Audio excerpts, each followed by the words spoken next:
Lorek y Pedro Urquijo, y se encuentra auspiciado por 3 instituciones: el Colegio Mexiquense, el Instituto Mora y el Centro de Investigaciones en Geografía Ambiental de la UNAM.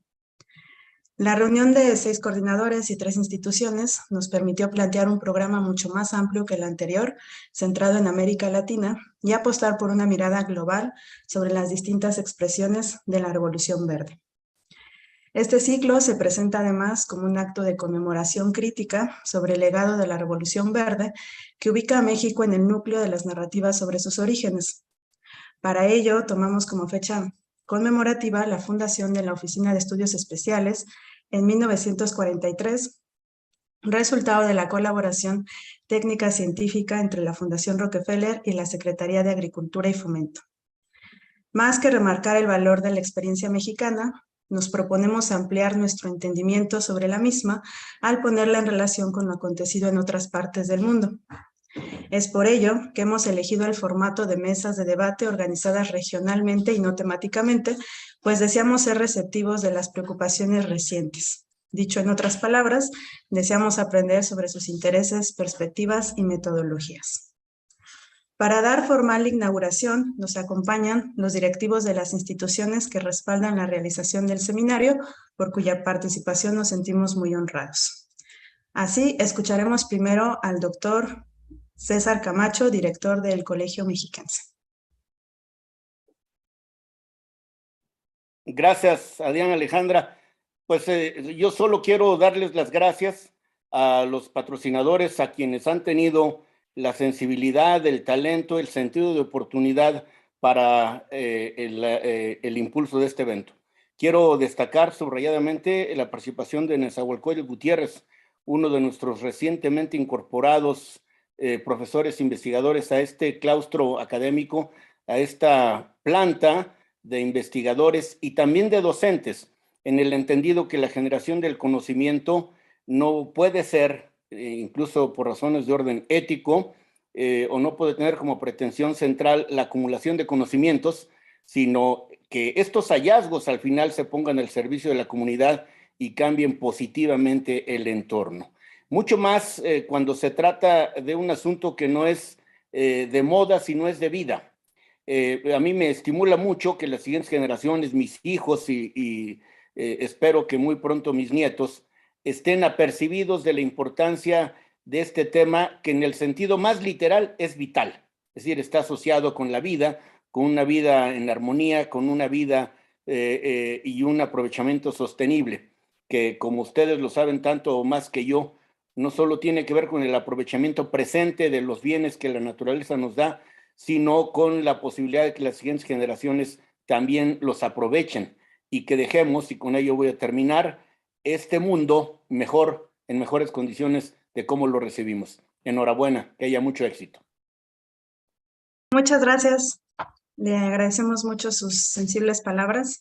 Ahora escucharemos a la doctora Gabriela Sánchez, directora del Instituto Mora.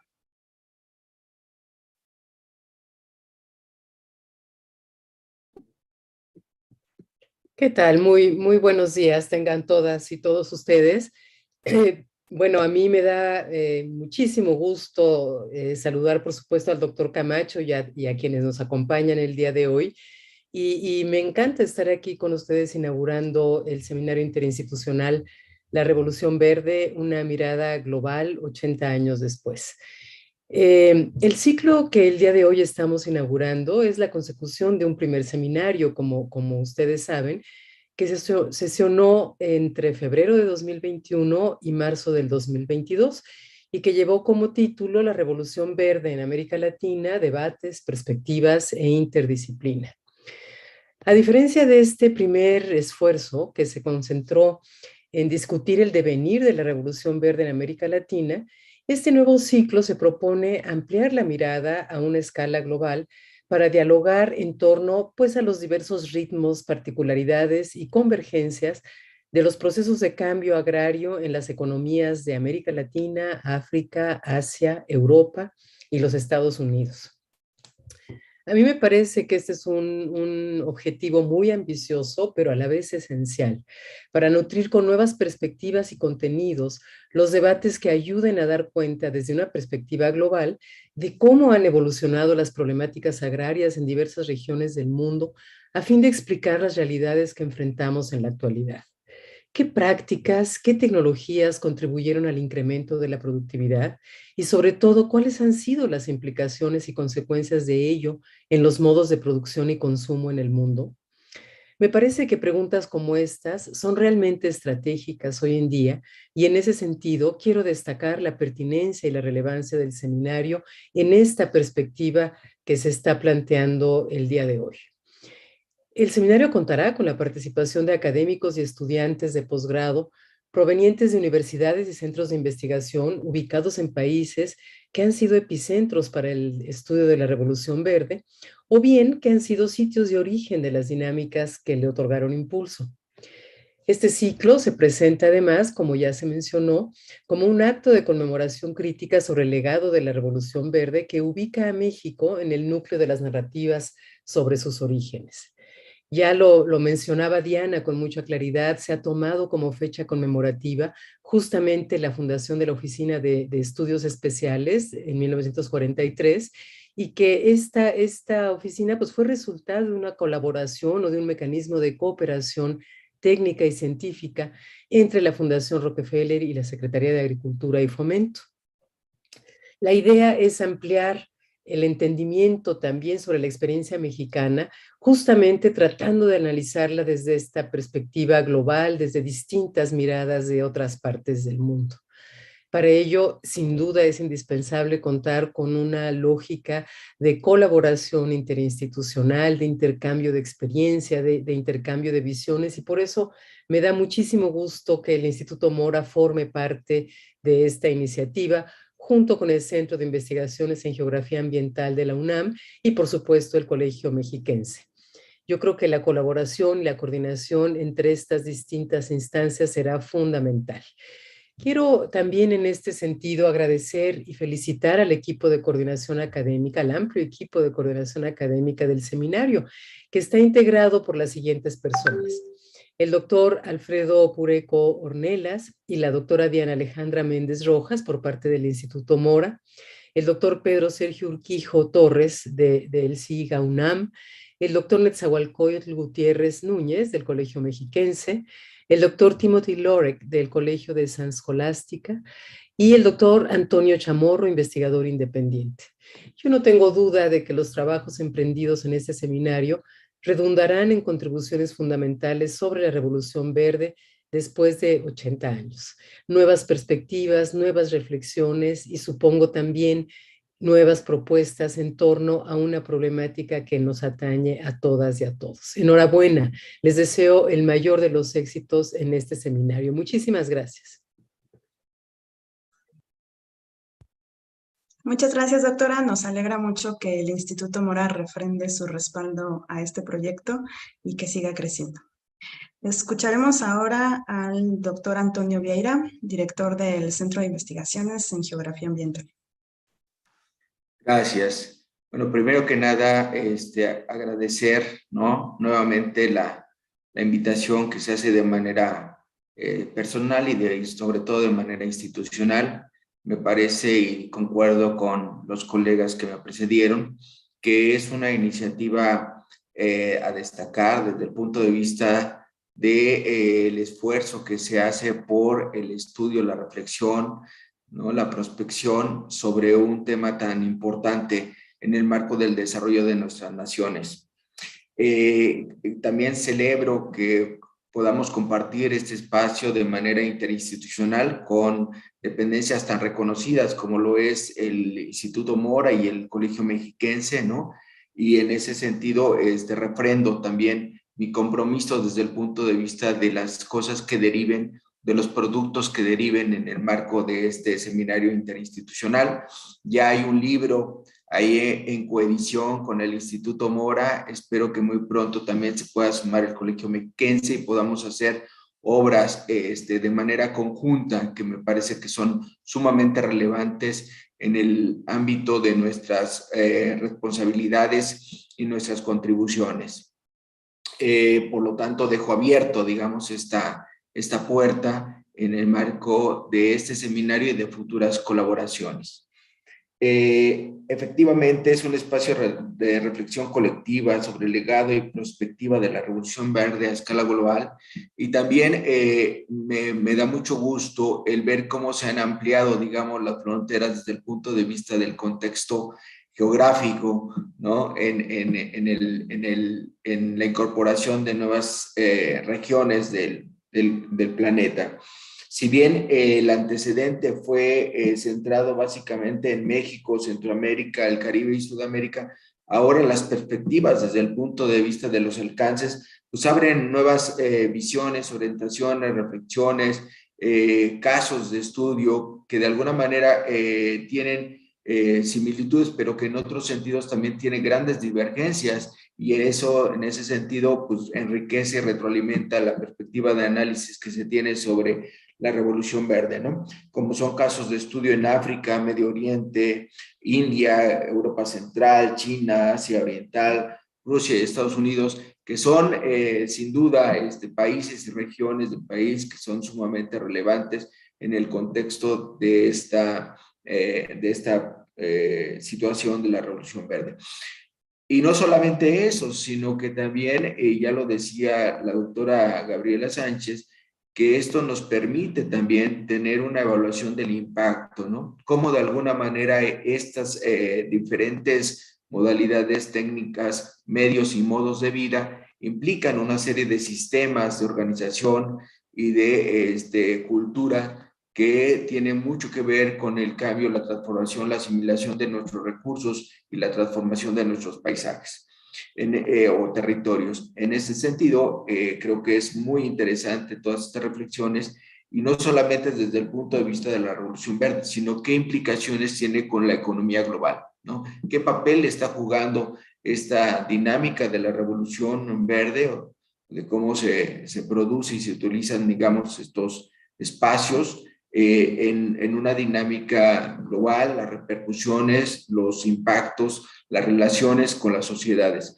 Me parece que es sumamente importante desde el punto de vista del análisis que se hace con todo el expertise de los diferentes ponentes invitados. Entonces, yo celebro nuevamente el que este seminario se mantenga, que se retroalimente y crezca, y en ese sentido también celebro la coparticipación interinstitucional y reitero mi agradecimiento a todos y cada uno de los que están implicados en la organización y en el digamos, en llevar este barco a buen puerto. Muchísimas felicidades y mucho éxito. Muchas gracias, doctor. Aprecio el énfasis que ha conferido al trabajo que hemos realizado previamente, entre ello la preparación del libro que recoge las contribuciones del primer ciclo. Nos sentimos sin duda muy animados por lo que ustedes nos expresan y por la nutrida asistencia en esta sesión inaugural. Dicho esto, pues damos por concluida esta primera fase de presentación del ciclo. Pasaremos ahora a la segunda, que corresponde a la presentación, a la conferencia del doctor Timothy Lorek, y cuya conducción llevará a cabo el doctor Netzahualcóyotl. Pasaremos ahora del español al inglés, atendiendo a algunas preguntas que estaban ya en el chat.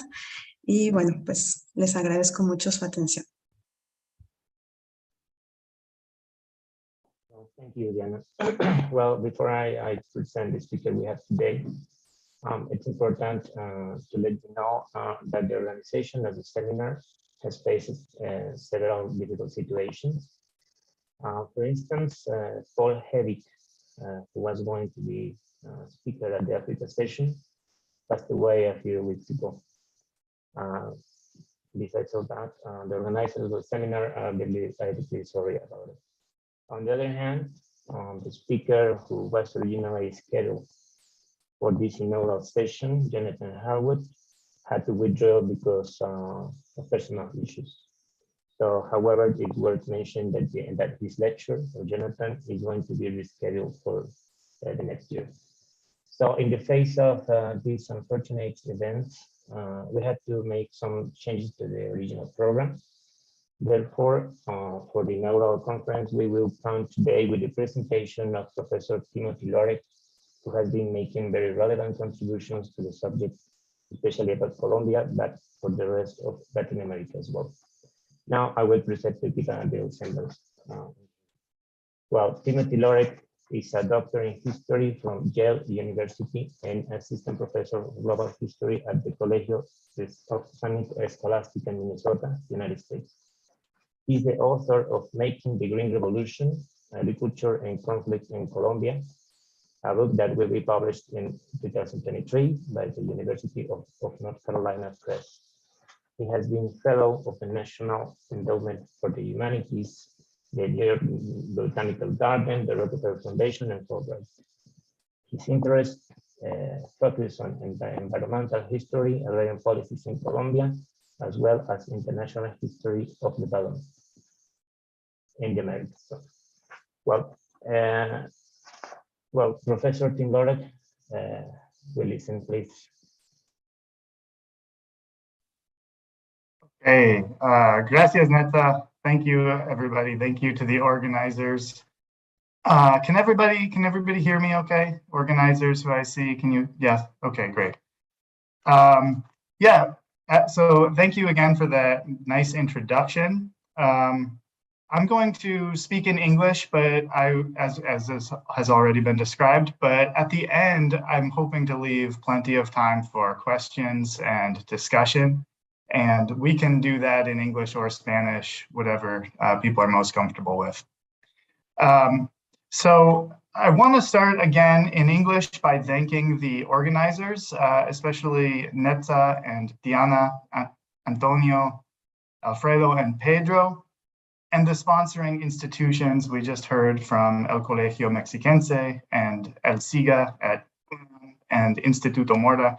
But this is their initiative, and I just want to start out by extending my own personal thank you to all of them. And I think it's relevant for what we're going to talk about, not just today, but in this series generally. I would like us to just pause and reflect on this as a global series anchored in the Mexican academic community. And dreamed of and organized by primarily our Mexican colleagues there. So I think that says something profound about the new directions in the scholarship of the Green Revolution, of this topic, and I think is an important starting point for the discussions that we hope to have with this series. I'm honored and humbled to be filling in for Jonathan Harwood, and there was also a discussion of Wilson Picado, and we wish them both well and hope to hear from them later in the series. Both Jonathan and Wilson are, in my opinion, two of the foremost and most significant scholars of this topic in the world, and I've learned such a great deal from both of them. So I hope to do them some justice in stepping into this role. Let me see here. I'm going to just share my screen. Okay.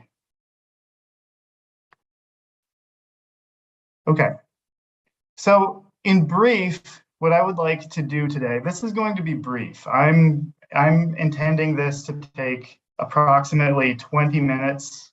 I'm starting my timer now. Approximately 20 minutes because I want to leave sufficient questions and discussion. This is really intended to be provocative and to give us some foundations for discussion rather than me presenting original research. I want to start with reflecting on the Green Revolution as a contested narrative and offer some introductory, but in no way definitive attempts to reorganize the Green Revolution historical process and its periodization to account for an expanding cast of actors new archives, and persistent change over time. So what I'm going to talk about today is a synthesis.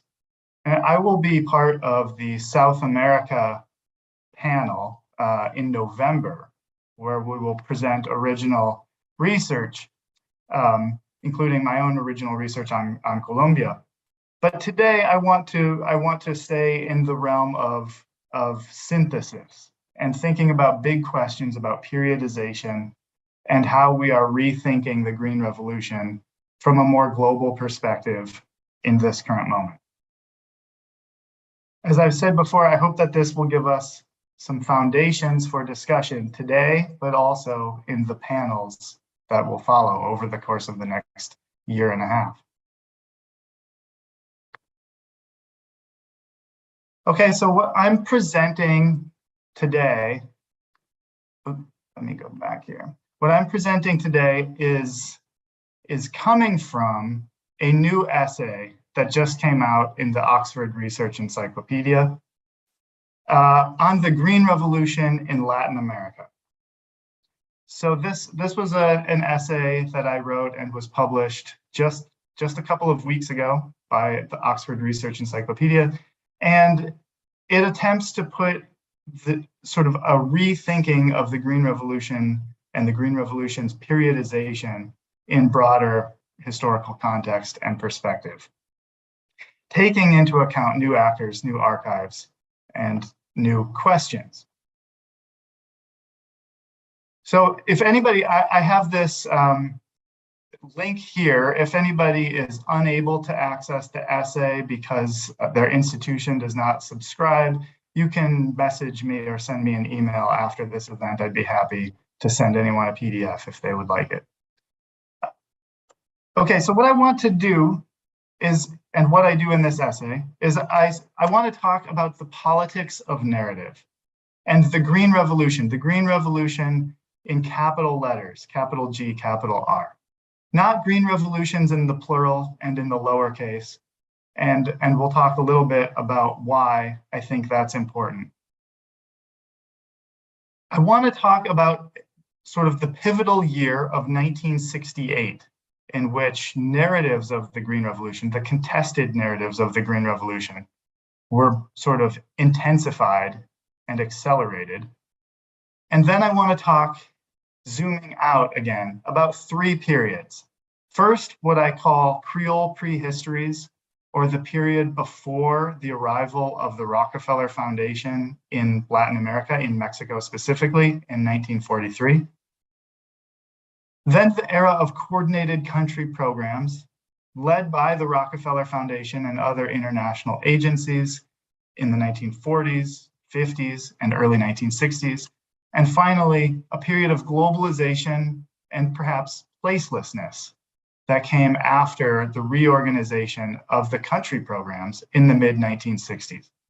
So I'll talk briefly about what I mean about each of these three periods in the context of Latin American history. But I think, and I hope, and I will ask you at the end, if this periodization makes sense for other regions as well. I think it would be very interesting to rethink the periodization of the Green Revolution from the perspective of South Asia or from Africa or even from Europe. And so I think we should have a discussion about how the periodization or periodizations may be altered depending on the region that we begin with. Okay, so to begin in 1968 and the politics of narrative. Now, this is a cover of a book, The Proceedings of an April 1968 Symposium hosted by the Rockefeller Foundation in New York City in April of 1968. Symposium of the Strategy for the Conquest of Hunger. This was a major event hosted by the Rockefeller Foundation in New York City. It included a gala ball and fancy dinners and a number of keynote speakers.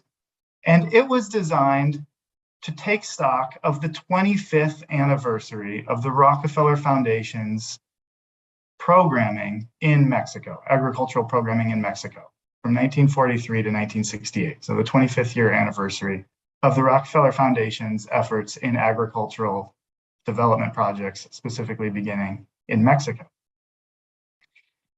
And this was an advertisement. You know, this event was not just an event for scientists and people involved in these projects to talk about their accomplishments.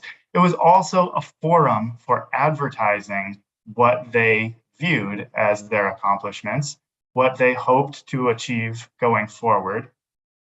And in order to advertise these accomplishments, the event was widely attended by the press and by potential funders. And so this was a pivotal moment of transformation in which the Rockefeller Foundation and others were not just looking backwards at the first 25 years of their work in Latin America and then South Asia, but also looking forward and looking for future funders and future stakeholders as they sought to reorganize this project for global ambitions. Now, of course, this was the sort of one of the high watermarks of the International Cold War. And the narrative of the Green Revolution in capital letters was at the very beginning contested. And so this is why I think it's important for us to talk about the Green Revolution in capital letters, because it forces us to consider how narratives are constructed and politicized and contested. In 1968, for example, the growing environmental movement immediately was contesting narratives of the triumphant Green Revolution put forth by symposiums such as this one. As you'll recall, it had been several years since the publication of Rachel Carson's Silent Spring in the early 1960s. And students, especially, and environmental activists in the United States and in Europe and also in Latin America protested these projects as the environmental movement gained traction. And Norman Borlaug, who would soon go on to win the Nobel Prize in a couple of years after this, in private correspondence, he repeatedly railed against the growing environmental movement and how they misunderstood the project of this Green Revolution.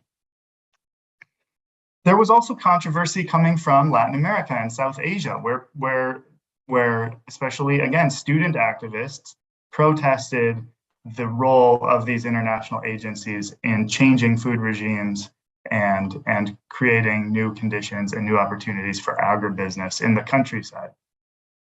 So this was a narrative that was at once politicized and contested. And I think, speaking of the Green Revolution in capital letters, forces us to consider the contested nature of historical narrative.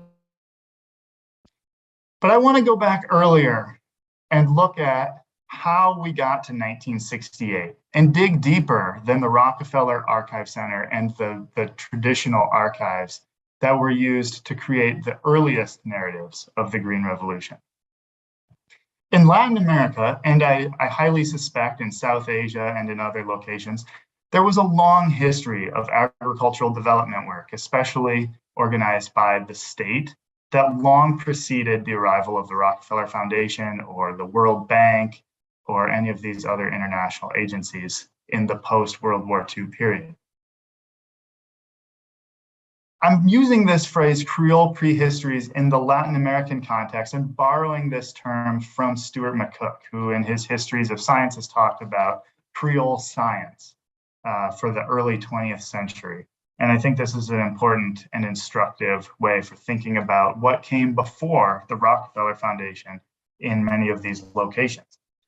So, for example, in Mexico, one of the most important for the later Green Revolution, in Chapingo, as many of you are familiar with, you know, the school, originally the Escuela Nacional de Agricultura was founded in 1854, right? And many others around the region, especially in Cuba and Puerto Rico, institutions, agricultural development sites were founded in the colonial era, especially organized around export crop production in the 19th century.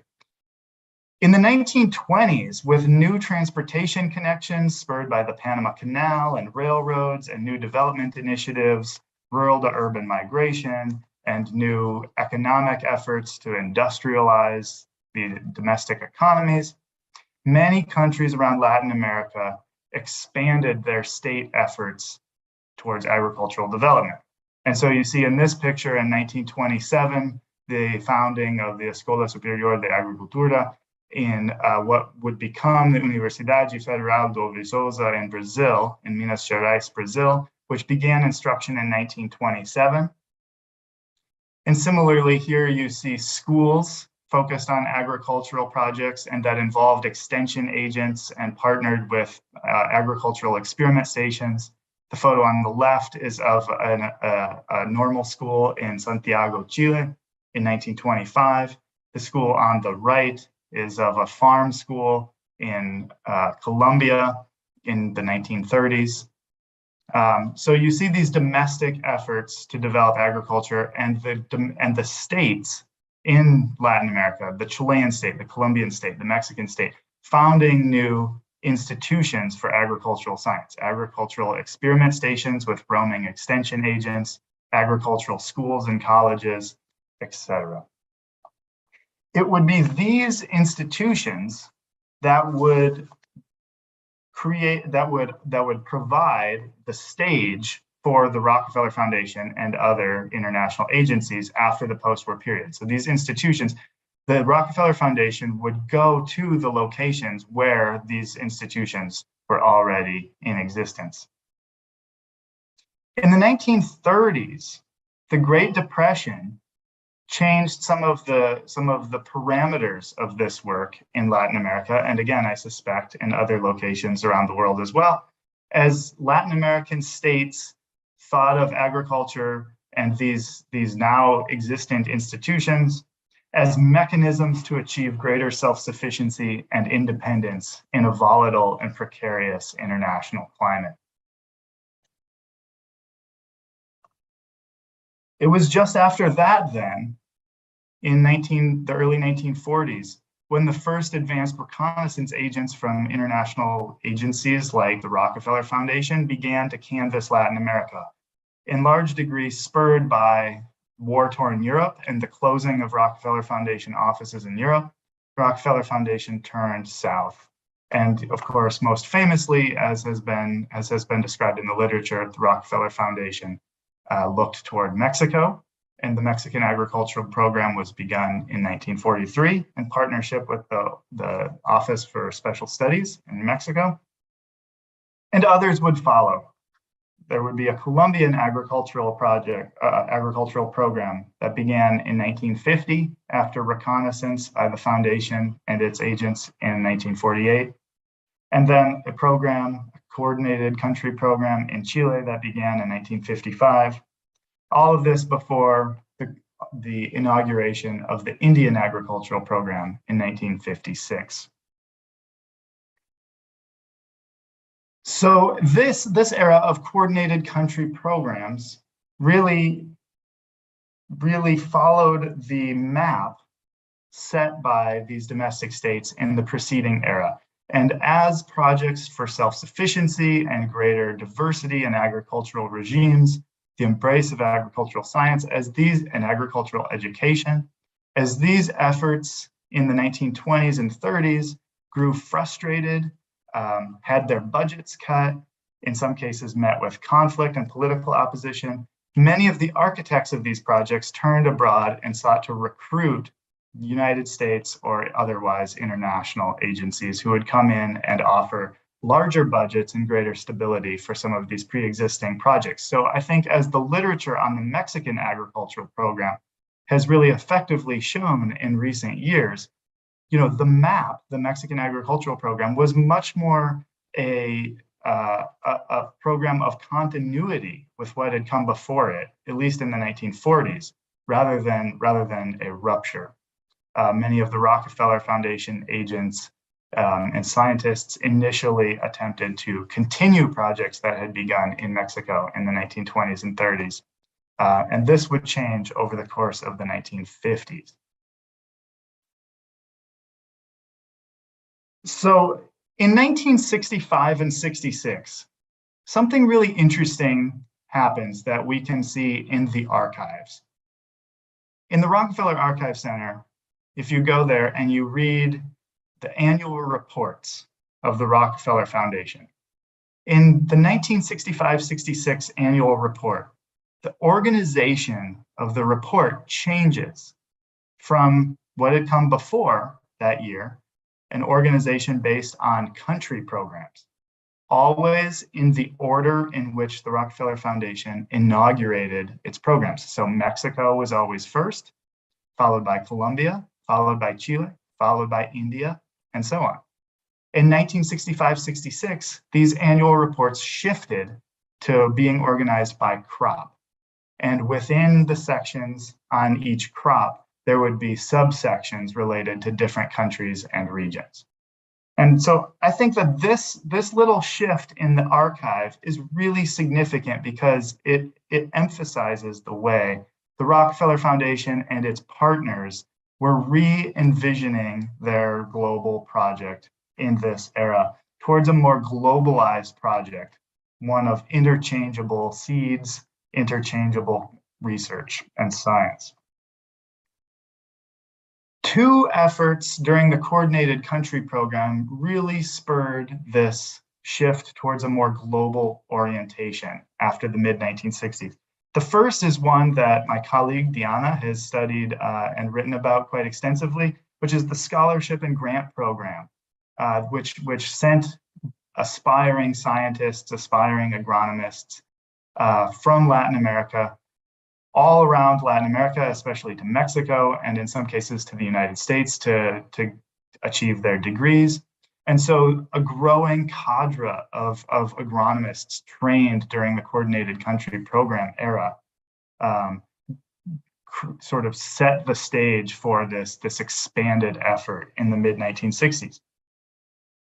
And one of the ways they did that was this expanded cadre of agronomists was designed to take over after the Rockefeller Foundation would liquidate itself from these country programs. And that was the language they used, of liquidating themselves from these country programs, which was a process that really began in the earliest locations in Mexico and Colombia in the early 1960s. So this new cohort of agronomists trained by the scholarship and grant program would take over as the Rockefeller Foundation backed away from country programs and put its resources elsewhere. The second major shift stemmed from the effort to organize seed banks, to collect germplasm from around Latin America and store it in new seed banks for future breeding projects. This resulted in many of the hybrid and synthetic crops that would define the Green Revolution in South Asia, for example. But it also led to the specimens, the germplasm, that would eventually make its way to Svalbard in the Norwegian Arctic. And these sort of iconic global seed banks. In the Svalbard case, stored deep underground in an abandoned coal mine. So this type of globalization of seeds and the distribution of seeds for breeding projects really grew out of the coordinated country programs as well. And as the effort of in both of these categories, scholarships and seed banks, as that effort matured, Rockefeller Foundation and the World Bank and others began to collaborate to create the first international research centers, the IRCs, in the early 1960s, which began with the International Rice Research Institute in the Philippines in 1960, I believe, followed by CIMMYT, the International Center for the Improvement of Maize and Wheat in Mexico, some years later, and then in 1967, the third and fourth of the IRCs, CIAT, the International Center for Tropical Agriculture in Colombia, and ITA, the International Institute for Tropical Agriculture in Nigeria. And what's interesting about these last two, CIAT in Colombia and ITA in Nigeria, is that they're organized around global environments and tropical agriculture writ broadly. So we see in the reorganization of the country programs towards these IRCs, we can trace the sort of dislocation of the original sites of agricultural research, which, as we'll recall, had grown out of domestic attempts in the 1920s and 30s to create in situ agricultural institutions. So this is an image, for example, of Siat, of the gates of Siat in Colombia. You can see in the rear view mirror the gates of Siat and private sugarcane agribusiness, actually which Siat leases in large degree nowadays to private agribusinesses in Colombia. So Siat is really a globalized institution. It focuses its efforts on global tropical agricultural environments rather than the local Cauca Valley, which is now mostly a monoculture of agribusiness sugarcane. And this is significant and a significant change because the earliest iteration of an agricultural experiment station, which the Rockefeller Foundation piggybacked off of in this location in Colombia, was the Palmyra Agricultural Experiment Station, founded in 1927 and oriented towards a diversified agricultural regime in this specific place. So Siat has, over the course of its history, has shifted this towards a more globalized ambition. So I want to end with this, and I want to ask some questions.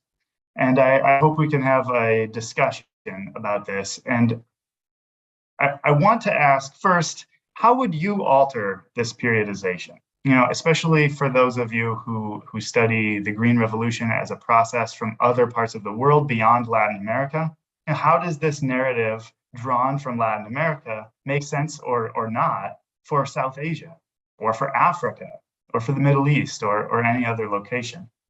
And what about Europe, or what about the Soviet Union or China? Does this periodization make sense in those locations, and how might it differ? And I want to also talk about the current moment. You know, this series is taking place during a critical time for agriculture and global food politics. And so I think we should reflect upon food security and as a buzzword, and the global politics of food security and or food sovereignty, which are, of course, very different things, and why this is such a critical moment for thinking about and revisiting histories of the Green Revolution. Why is this an important time to reconsider these debates and reconsider this history? So I'll stop there. Thank you. Thanks, Tim, for this freedom presentation. Very interesting, especially when you are talking about this periodization. And well, it's time for opening space for some comments or questions of the attendees. Well, and for this, you can do it raising your hand for make the questions or comments directly to our speaker, or maybe you can write your comments or questions into the chat window. So we have your questions.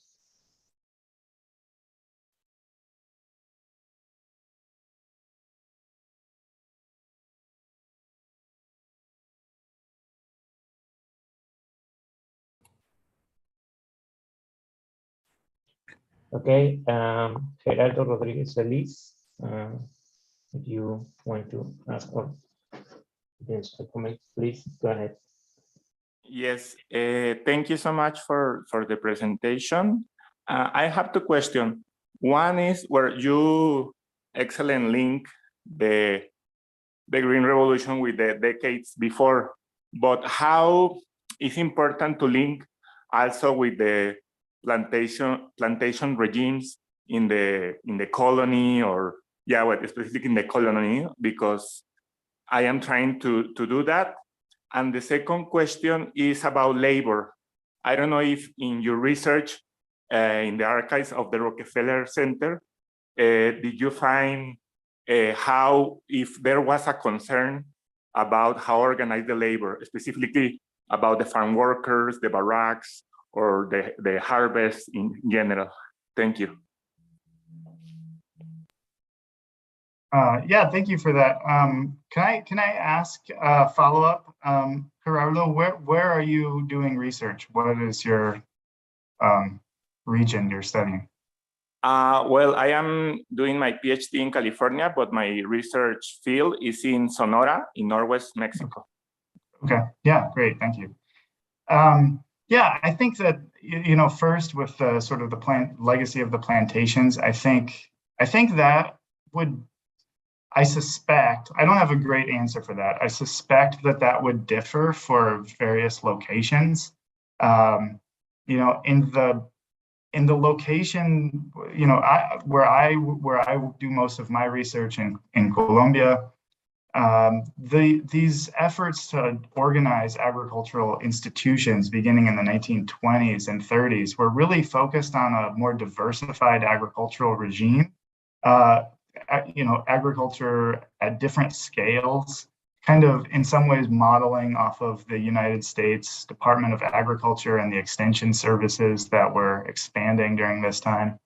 And so I suspect that would look very different in different locations.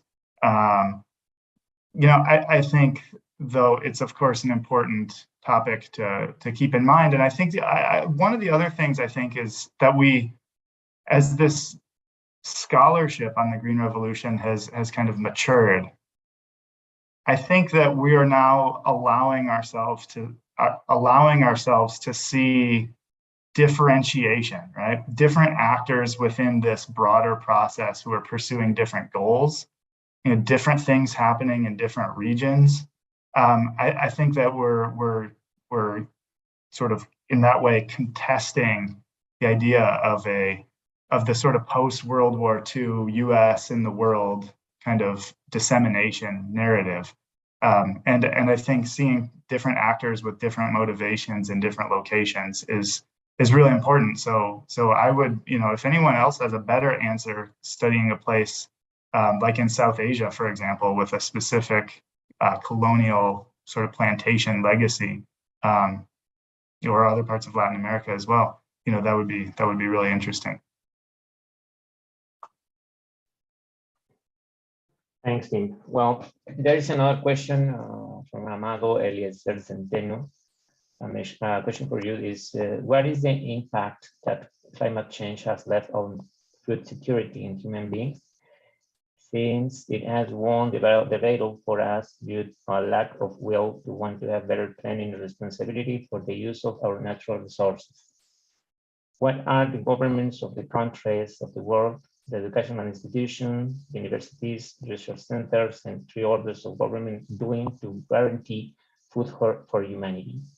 A healthy environment free of contamination as a human right and conservation of our planet, if the interests of the economy and politics are involved. Yeah, thank you. So this is one of those questions I think that, I don't have a great answer for. I'm sure there are many people in the audience who are more involved with contemporary climate change issues and sort of global institutions. But one thing I can say is I think that this really illustrates the changing narrative structures over time and sort of the role of the historian in making sense of the Green Revolution, right? In seeing change over time. Climate change mediation has become such a buzzword for many of these international research centers, the CGIR, the Consultative Group for International Agricultural Research, this global network of agricultural research sites around the world. Climate change mediation is one of the key phrases that people involved with CGIAR centers to talk about regularly.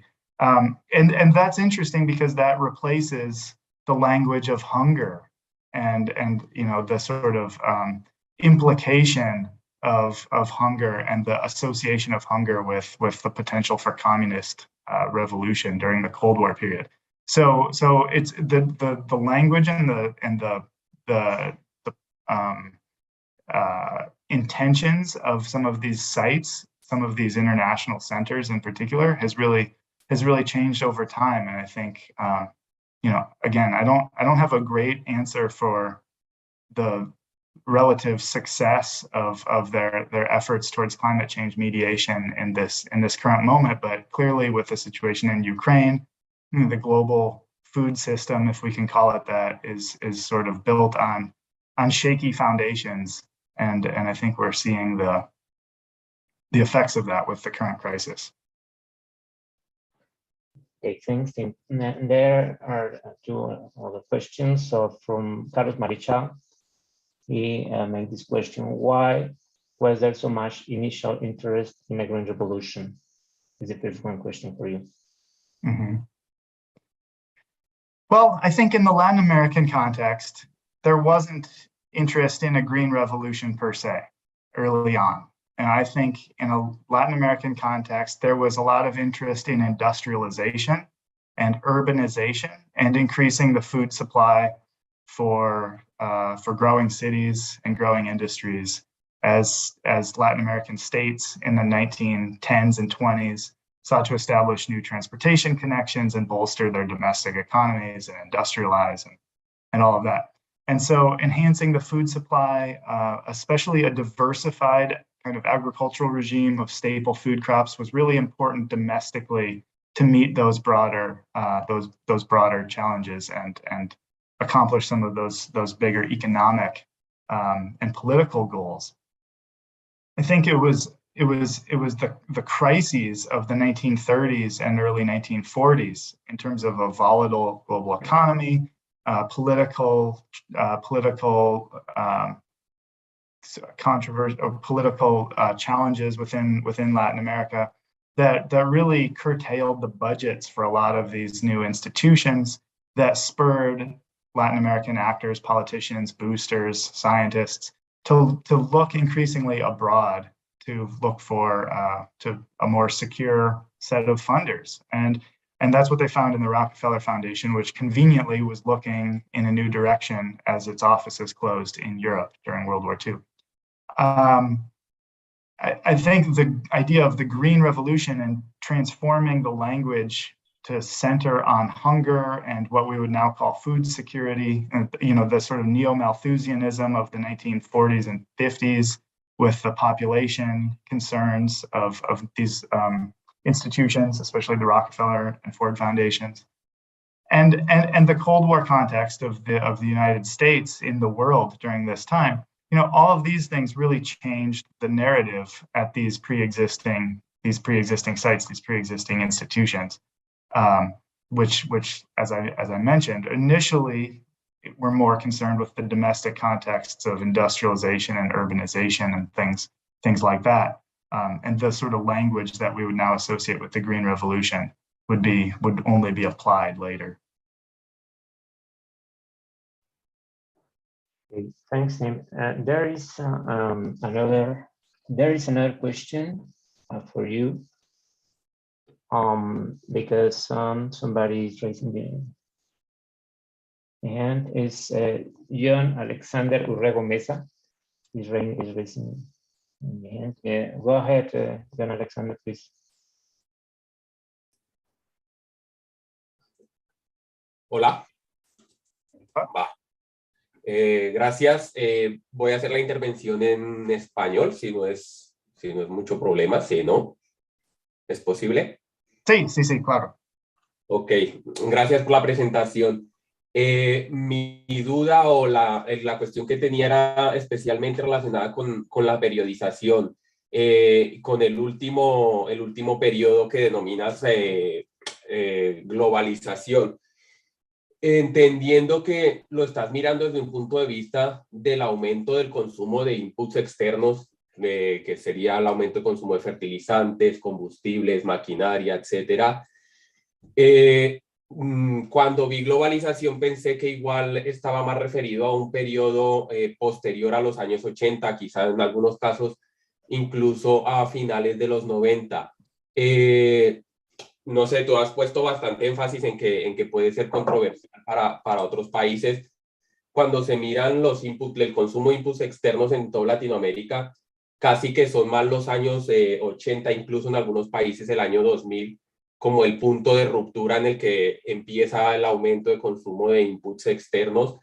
Entonces, no sé hasta dónde ese cambio institucional que hace que tu periodización sea pues, a mediados de los 60, 70, es no más bien un proceso de preparación a lo que viene luego, que sería un crecimiento o una intensificación de la agricultura, gracias a esos cambios institucionales que tú comentas. No sé si me hago entender del todo. Sí, voy a traducir a inglés para comentar para toda la audiencia. There was some audio difficulty for me, but I think that the question was, did this period in the 1960s and 70s really sort of set the stage for the further intensification of sort of agribusiness and agricultural globalization in the 1980s? Is that okay? Yeah, it's more related to the 80s and 90s, and even the increase in the prices of the commodities. Yeah, and so I think that's a really great point, and it's a really important detail once we start to zoom in and look more closely. The debt crises of the 1980s in particular are a really important moment for thinking about this history, broadly construed.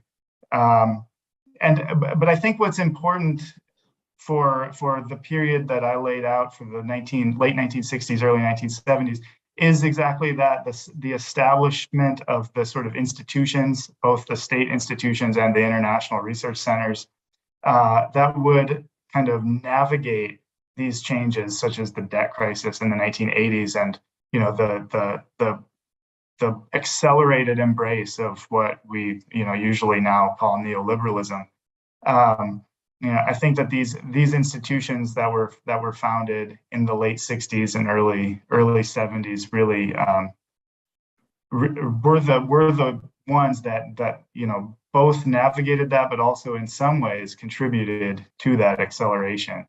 But I think that of course differs in various parts of the world. I think it would be really interesting to look at this period from the perspective of Southeast Asia or someplace, for example, where you have a very different economic trajectory during this period. So I would welcome anybody else's comments on that.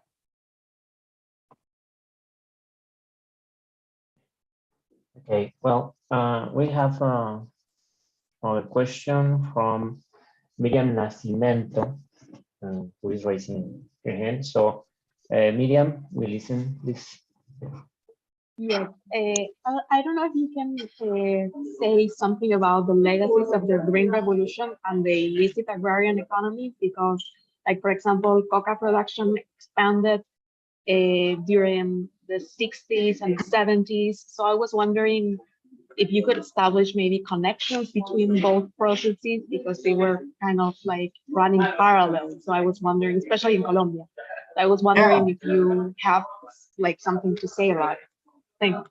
Sure. No, thank you for that question. So I would first point you towards, for anybody who's not familiar, I would point you towards Lina Brito's book, Marijuana Boom, to sort of, get a deeper examination of that question, because Lina really shows how in the Guajira Peninsula and the Caribbean coast of Colombia, marijuana took off in the 1960s and early 1970s, and how it emerged from some of these processes, maybe not the Rockefeller Foundation per se, but broader projects for industrializing agricultural production and creating new markets. In the case of the Caribbean, specifically with cotton production. And so this, this pursuit of industrialized cotton production brought in new tractors, sort of changed the ambition and the narrative of some of the cultural aspects of what rural people in this region were exposed to or taught to pursue, and the marijuana boom grew up alongside that. In other regions in Colombia, I would say that the connection is often an indirect one. I think, for example, this idea of placelessness, as agribusinesses reaped benefits from this sort of expanding petrochemical agricultural regime, hired new agronomists trained with Rockefeller Foundation scholarships and grants, et cetera, as agribusinesses expanded their cultivation and their acreage in places like Colombia, it pushed out other types of cultivators, smallholders and things like that. And the Colombian state, through the agrarian reform in 1961, 62, was sort of maybe it's not fair to say it was an intentional thing, but the result was often that smallholders or people who challenged land claims in some of these locations were resettled with land grants and titles to more marginalized lands in Amazonia or in the Llanos Orientales, for example, and the most fertile soils were increasingly concentrated in the hands of agribusiness. And so that creates conditions in which people embrace the more illicit, narco-agriculture economy, whether as traffickers or whatever, people living in the cities, or as cultivators living in these more marginalized territories. So I would say it's an indirect relationship, but an important one. Okay. Thank you. We are going to give you the chance for reading some comments that we have into the chat. So, Dominic Glover says, responding to Timothy's question to the audience, whether the Green Revolution timeline should be amended in other countries and regions, reflecting a transition from a national focus to a globalized agricultural research and development enterprise. I'm sure that the scholars focusing on India would agree. There was a domestic rice research and breeding effort in India during colonial and post-colonial times, 1950s, that was displaced and redirected towards an IRRI-led Green Revolution program when Subramanian was India's agricultural minister. And as Swaminathan was appointed as IRRI Director General, and Indian rice receipt banks were transferred into IRRI's control. The leadership of India's Central Rice Research Institute at Cuttack was sidelined. So I don't know if Tim, you have somewhat to comment to this, or we need to.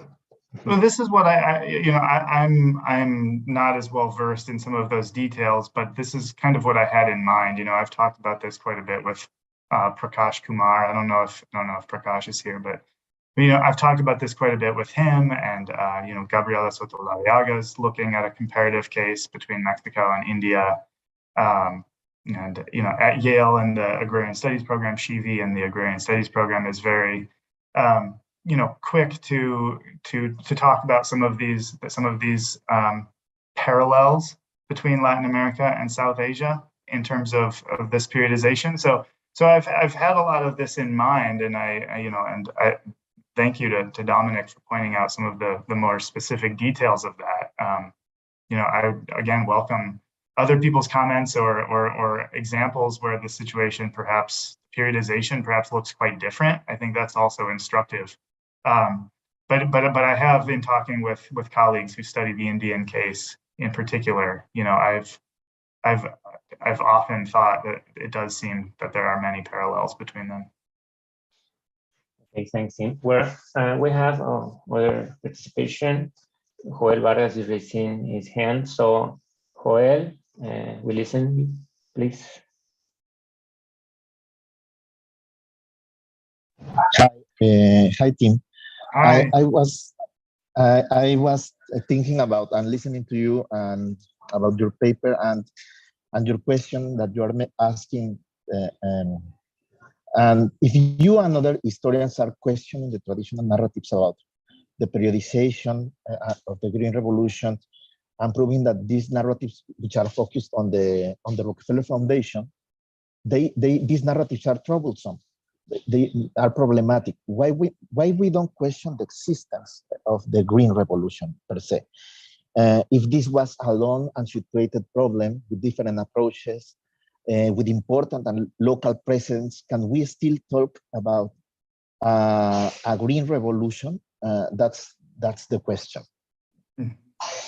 Yeah, I think you and I have kind of talked about this a little bit at the seminar in Colombia last year. But I agree. I think that the green revolutions, in the plural and in the lowercase, are a much more important and accurate description for this process. I don't think we can, I don't think we should accept on its own terms the idea of the green revolution.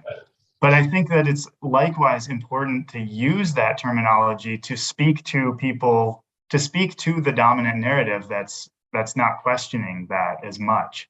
I think it's an important sort of intermediary step in order to have that conversation. There's still work being published on, the Green Revolution that doesn't use any sources in Spanish, that doesn't take into account these other historical perspectives. And so I think that, maybe for people here that seems, obvious, but I think that there is still a dominant narrative out there that doesn't take into account these other archives, these other actors.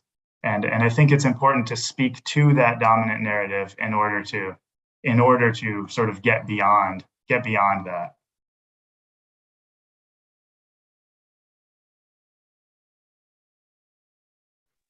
Thank you. Thank you, Tim. Well, I don't know if there is another person who want to make some question, comments.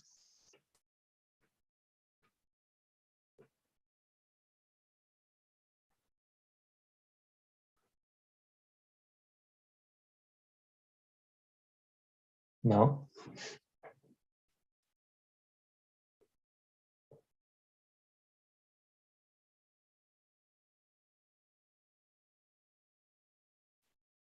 Well, first I have to say sorry because I didn't read the whole question of Carlos Marichal, so I'm really sorry about it. So about his question about the initial efforts of the Green Revolution, the whole question was about if the Green Revolution, the initial efforts were because the requirements of food supplies during the Second World War, and in relation with Nelson Rockefeller. Nelson Rockefeller was promoting this as a high-level government functionary. So, yeah, I think that's part of it. I think that's the food supplies during the Second World War is part of it. I think the strategic importance, especially of Colombia with the Panama Canal and creating the second program country there. I think that's all very much part of it. But I don't think it's the only aspect, right? I think that that's one factor among many in the sort of why this big effort organized during the latter part of World War II. I think part of it was for food supplies during the war, but I think a lot of it was also looking beyond the war into sort of the post-war world and, the sort of global order that entities like the Rockefeller Foundation were imagining going forward. It looks like Diana has a question. Okay, yes, thank you. I think there is another question from Diana. Diana, go ahead, please. Thank you very much, Tim, for such interesting presentation. I think the way that you address the narrative implications of periodization is very appropriate to open this series on the Green Revolution.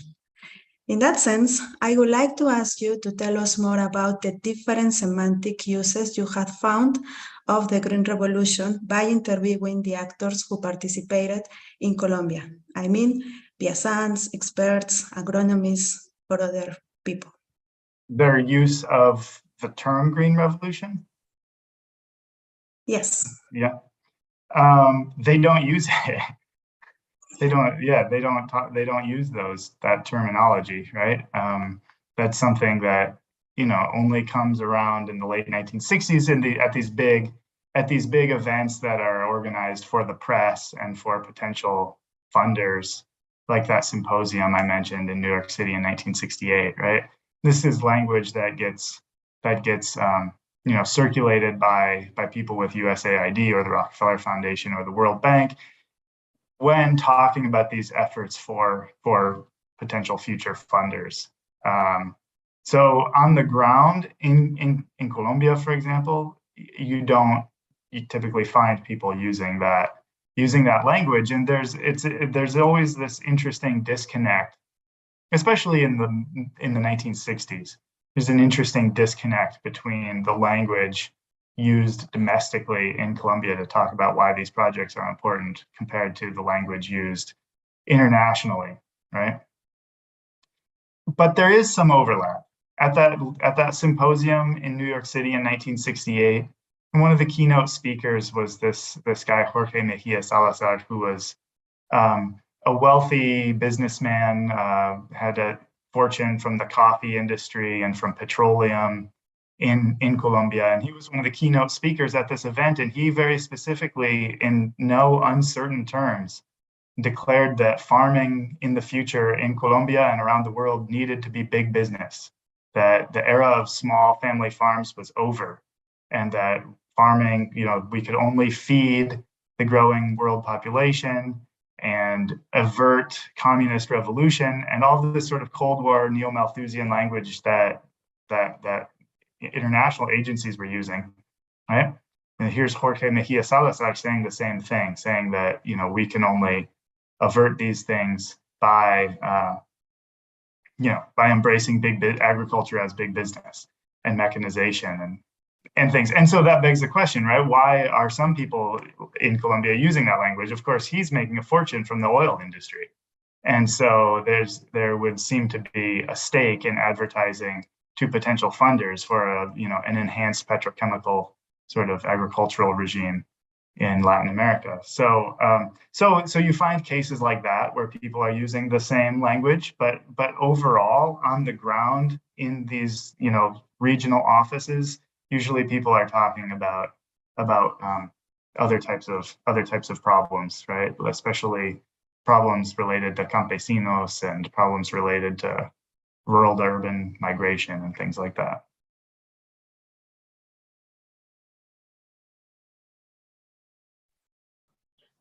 Well, thanks, Tim. Well, I don't know if there is another question, comments. Can I open it up to you, Netza, and Diana in particular? How do you see, because you're organizers of this and you're important authors of this new wave of Green Revolution studies. How do you see in Latin America, how do you see this this periodization, and what are some of the important moments that you would highlight? Diana, go ahead, because I'm the moderator. Okay. Thank you for that question, Tim. I got the impression that one of the first attempts of Latin American historiography related with the Green Revolution was to highlight the place of the region in the big histories of the Green Revolution. Because as most of us know, the majority of the production is located in Asia, and probably in the case of India. So I think that one of the authors that highlight more the narrative, the Latin American narrative, and how to connect these stories with the geopolitical space of Second World War II was Wilson Picado, one of the speakers of the first series of this seminar. And for me, as a student at that moment when he started writing those papers, like in the beginning of 21st century, was really important to know how Mexican case and Colombian case and other regions, maybe Guatemala, have a big impact in these stories. And not only, as you mentioned in your presentation, because of the activity of the Rockefeller Foundation, but also for the development of local expertise and how this shaped the way that Green Revolution moves through the world. So for me, that's one of the most important moments. I don't know what Netza think about it. I think I'm the moderator, so maybe I don't I have to answer the question, but maybe I can ask the question for Timothy. Well, Tim, thinking, for example, in that periodization, especially in the third one, globalization and the no place of the revolution. So, but if we think, for example, in the possibility that all the technology has to be built into the regions, with specifically technological trajectories and social trajectories and agricultural trajectories. How do you think about the local, the place of the local experiences, regional experiences, in this third phase of the Green Revolution? That there is no place for the process. Yeah, no, I think that, I think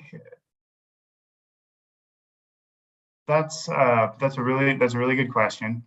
I think that it's worthwhile to try to maintain place at the center of our studies of the Green Revolution. I think that that's broadly what what I'm doing. I think in a lot of ways, Netza, even though you declined to answer with your work on fertilizer, for example, like you're doing that as well. So I think that it's really important to see place, to maintain place at the center of the narrative and the places of scientific production or imagined scientific production, even in the era in which SIAT, for example, or CIMIT are globalized. Right? Because I think we owe it to the places and the people in those places to see the history through, right? And to see what happens in these locations after the 1960s and into the 1970s. In a sort of extreme case, it goes back to the question about narco production. How does this history overlap with the history of sort of drug production in a place like Colombia? And I think by staying in place and seeing that through and watching the rise of in this particular location in the Cauca Valley, Valle del Cauca, seeing the rise of a dominant monoculture sort of agribusiness, that has implications for the conflict and for the economy and for the people living there. So I think it's important to maintain, even when the narrative, even when the sources from the Rockefeller Archive Center want us to think more in the abstract and want to direct us to having a broader gaze, I think it's important to keep place at the center of the narrative. Okay.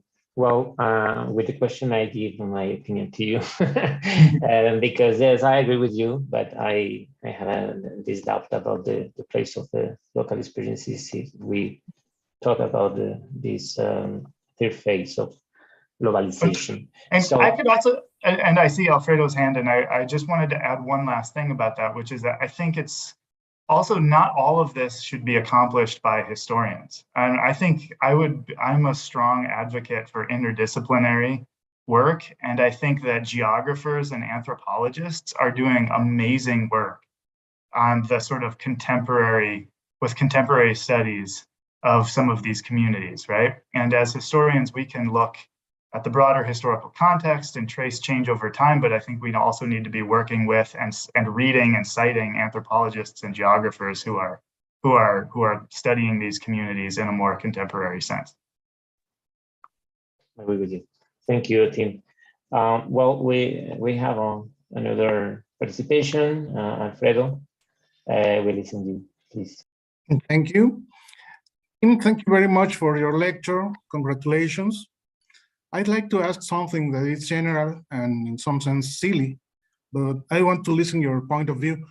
In the context of periodization offered that carries on the term of Green Revolution from mid-20th century to our days of globalization, can we think in the existence of an end for this historical process? I'm sorry, the audio cut out at the last part. Can we think in terms of what? Of an end. An end? Yes, for Yeah. an end of this historical process. No, I would say no. I think that we need to be very careful of the sort of end of history narrative, in whatever form it might crop up. I think no, I don't see it as an end. And I think that's one of my broader questions and something I hope that we can think about together over the course of this series is, what is this? And it goes back to the climate change question. What kind of new era are we in?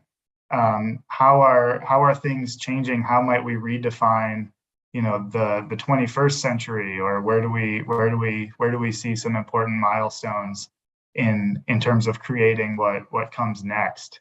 I don't think this globalization and placelessness, or however we want to phrase it, is an end. I think it's a period that begins in the 1960s and 70s, and then I think it's an open question about its legacies and what comes next. Okay. My question was because in the same way that we have, for instance, an industrial revolution, very well defined in terms of periodization, if Green Revolution could have an end in this sense, in this historical sense, or in other sense, we can think this Green Revolution as an agro-industrial revolution that continue the same way that industrial revolution is continuing. Yeah, well, and I think, one of the lasting effects, is the privatization of seeds and seed markets. And it's sort of just the new marketization of agriculture on a global scale. That's certainly the sort of one of the defining features of the world we live in now in terms of food production. And we see this with, protests going on right now in the Netherlands, and of course the protests that have been going on for some time in India, as well as in places in Latin America. These are important global issues, and situations like the crisis in Ukraine seem to me to be exposing fractures in that system, places where that system is proving to be unsustainable. And so the question then of climate change or crises like in Ukraine, how that sort of grows the cracks in that system and potentially leads to something else. I think that's something worthwhile to think about. And I don't see this as an endpoint in any way. Thank you very much. Thank you, Tim. Well, we have another question. Another question is in the chat. So, Tim, Oluwatoyin Olawole, sorry for my pronunciation. He says, given the hues and cries about environmental justice and biodiversity conservation arising from monocropping and by extension commercial agriculture, where exactly are we now with the Green Revolution in relation to achieving food security in the face of the threat of the biodiversity laws as a result of the promotion of GMOs? Yeah. Organisms genetically modified. Yeah. Well, that's a great question and another really important one. I think I could make a few suggestions in terms of references for people who are working on things like that. Some people involved in our series, for example, Helen Curry's new book on endangered maize is really excellent at tracking the history of the rhetoric of endangerment. I think that's really important to this discussion about biodiversity. And, you know, some of us here were just at the Agricultural History Society meeting where there was a discussion about food sovereignty versus food security and how these are two very different things. And I think that's something we should be thinking about very intentionally over the course of this series. I think, you know, certainly a lot of these institutions, global kind of institutions that were created in the 1960s, are very much in touch with a lot of this language and talking about a lot of these issues, like climate change mediation, like food, you know, security or even food sovereignty. And I think we should look at the rhetoric and the mechanisms in tandem and continue to think about that. You know, and in some ways it goes to Alfredo's question about what era are we in now and how are things changing now. I think these are all you know, important questions unfolding right before our eyes, especially with the crisis we're in with global food prices right now. Okay, thank you, Tim. Well, we have another question from Florian. Well, it's a very interesting question about the projects that never came to be. It's about sugar. Why did sugar cane consolidate as a productive project in Valle de Cauca and not rice? The large owners own land and dominate the watersheds because of the link with Puerto Rico. Yeah, so this is a great question. It's getting into more of the specific details of my work, and I'll talk about that more in the session on South America. You know, when we have that in November. But you know, in brief, me and others have written about this connection between Colombia and Puerto Rico in the 1920s and 30s. There was a significant effort at the Agricultural Experiment Station in this location where CIAT is now located in Colombia. There was a concerted effort in the 1930s to expand a lot of different types of crop production, including rice, because of the carbohydrates and the calories for the Colombian population in this volatile sort of economic era. One of the things that happens is plant disease. Is the Mosaic virus enters Colombia very late. It doesn't start appearing in Colombia until the mid-1930s. It devastates the sugarcane crop for both small and larger producers. And as part of mediation for that disease crisis, the Colombian state intervenes and takes over the Agricultural Experiment Station and rebrands it towards an emphasis on sugarcane in partnership with some of the growing agribusinesses that had international connections to experiment sites, for example, the USDA experiment site in Canal Point, Florida. And so in part, some of these new opportunities for sugarcane and large-scale sugarcane production emerged out of a crisis, out of a disease, out of the Mosaic crisis of the late 1930s. But as I mentioned, I'll talk more about this specific case in Colombia in November. Thank you, Tim. Well, we have some time for maybe a last question or comment.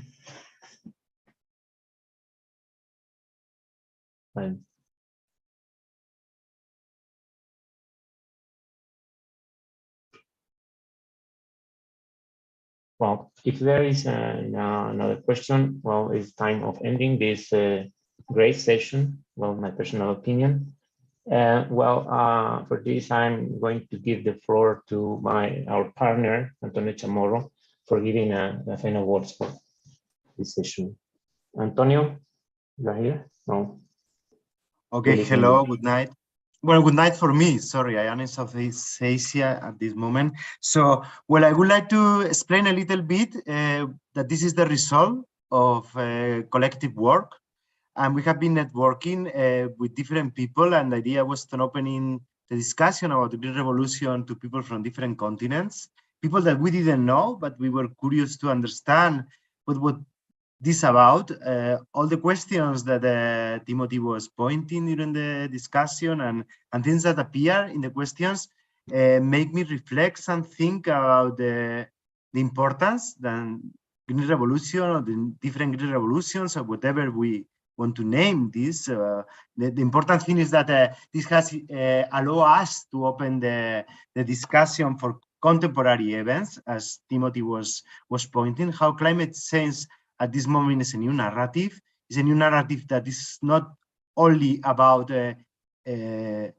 protecting us for the natural disasters, but also shaping the states and the governments, as it was the Green Revolution, and a way to use natural resources for probably for private interests. So, I mean, there is a lot of things that we will be discussing in the next sessions. Also, we were able to understand how the rural environment has urbanized. That is something that was coming also during the discussions, how the cities also have ruralized. At least this is something that I am able to see here in Vietnam, but also I have seen in Latin America and as well in Africa. The cities are more influenced by the people that is migrating, looking for economic opportunities in the urban spaces, and this is making to transform the space, the urban space.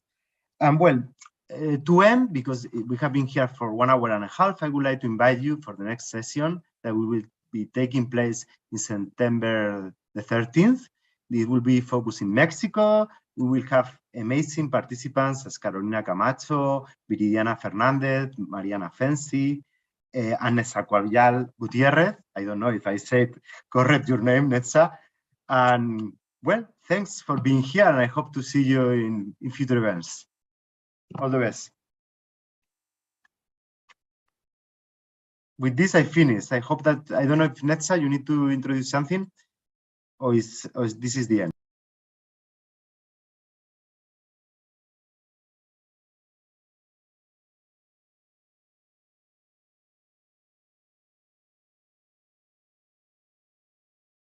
Well, only with the invitation for the next session.